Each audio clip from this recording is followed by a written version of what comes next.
నాకు ఈ పదవి వద్దు, అసలు ఈ పార్టీ ఏ వద్దు.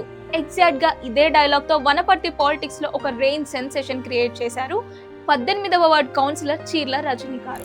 సాధారణంగా ఎవరైనా పదవికి రిజైన్ చేస్తారు, కానీ ఈమె మాత్రం ఏకంగా కాంగ్రెస్ పార్టీ ప్రైమరీ మెంబర్షిప్ కే గుడ్ బై చెప్పేసి అందరికీ ఒక పెద్ద షాక్ ఇచ్చారు.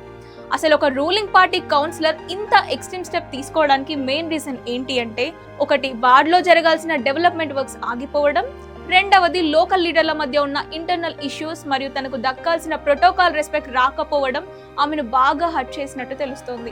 పవర్ లో ఉండి కూడా నా వార్డ్ ప్రజలకు న్యాయం చేయలేనప్పుడు ఆ సీట్ ఎందుకు అన్నట్టుగా ఆమె డిసిషన్ తీసుకుంది.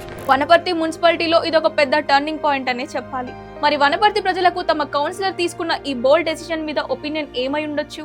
అక్కడ కౌన్సిలర్ రిజైన్ చేయడం, అలాగే పార్టీ నుండి కూడా తప్పుకోవడం కరెక్టే అనిపిస్తోందా?